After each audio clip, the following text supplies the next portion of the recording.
Hi, everybody. So today I want to spend a little time talking about the wave equation and how to use that equation to solve for any one of the three variables, the velocity, the speed of the wave, the frequency, f of the wave, or the wavelength, that's the Greek letter lambda of the wave. We're also going to talk about the period of a wave. If you did the simulations on Wednesday, if you played around with those, if you checked out the sites that I suggested or the pages of that simulation website that I suggested you check, you stumbled across these terms and descriptions of these terms. So I'm not going to get a lot into defining them. I just want to say briefly that the speed of a wave is much like the kinds of speeds we talked about first semester.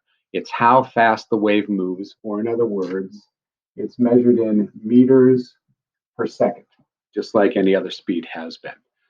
The frequency, much like last unit when we talked about with simple harmonic motion, tells how frequently something happens. Since waves are periodic motion, the frequency defines how many waves or cycles or oscillations or wiggles or whatever you want to call them occur every second. So cycles per second is one way to talk about it. Or hertz, if you remember the unit from last unit. And finally, wavelength is the length of a wave between 2 points where the wave repeats itself. Waves are repetitive, or at least periodic waves are repetitive. So the distance between 2 points on the wave where it repeats itself. For instance, if it's a transverse wave, the distance from crest to crest or trough to trough is the length of the wave or the wavelength. And wavelength is measured in meters. Of course, period, just like last unit, is the inverse of the frequency. And being the inverse of the frequency, it is seconds per cycle, or just seconds. It is the time it takes for the wave to repeat itself. So frequency is how many times it repeats itself every second, and period is how many seconds it takes to repeat itself once. Seconds per cycle. So let's do a couple of examples. Well, I'll do one example, and then I'll give you a problem to do, and I'll let you work on it on your own, and I'll tell you the answer maybe tomorrow. Okay. So this the kind of wave we're going to work with for this example problem is a sound wave. Sound waves in air have a velocity of approximately 343 meters per second. One of the things you wrote down in the notes or from the reading was that the speed of a wave depends only on the medium. It doesn't depend on how fast you wiggle the string, for instance, if it's waves on a string. It depends only on the medium, the string, if your waves are in a string. Well, for instance, sound waves in air typically are about 343 meters per second. Now, if the air temperature changes, or if the humidity changes, or some other factor associated with the medium, the air changes, this will be a little different. Not a lot different, but a little different. What we're going to work with here is 343 meters per second. Sound waves have a speed in air of 343 meters per second.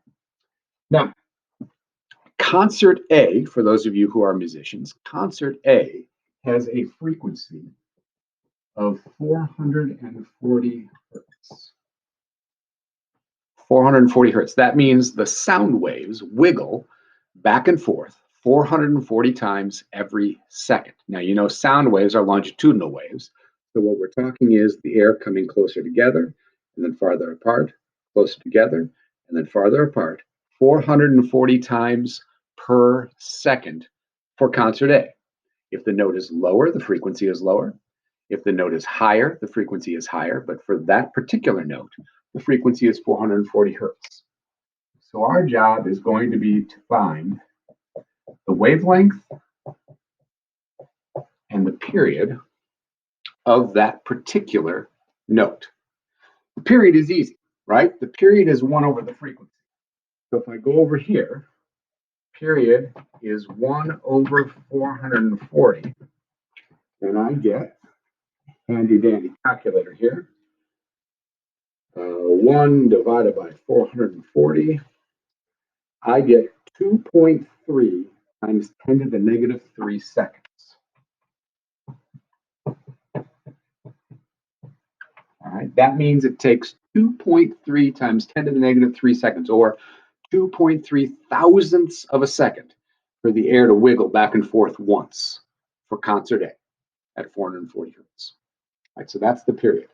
Now, for the wavelength, I have to use this equation.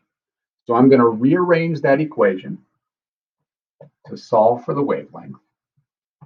And of course, that's velocity divided by frequency. I'm going to plug in what I know.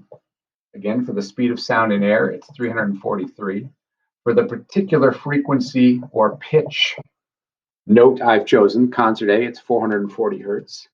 So I'm going to calculate the wavelength. 343 divided by 440. And that gives me 0.78.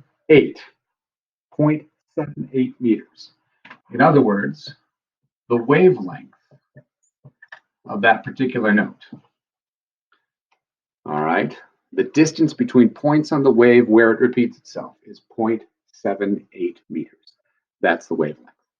So that's an example of how you use the wave equation and the period equation to solve for a wave, depending on what you know. All right. Now that's the example problem. You can press pause. You can go back and start that over. You can watch me go through that as many times as you want to. But when you think you got it, here's the question I'm going to ask you to solve. What if, instead of a sound wave that travels at a speed of 343 meters per second, what if we have a light wave that travels at a speed of 3.0 times 10 to the 8th meters per second? I'll say it again, 3.0 times 10 to the 8th meters per second. That's 300 million meters per second. All right, it's about 1 million times faster than sound.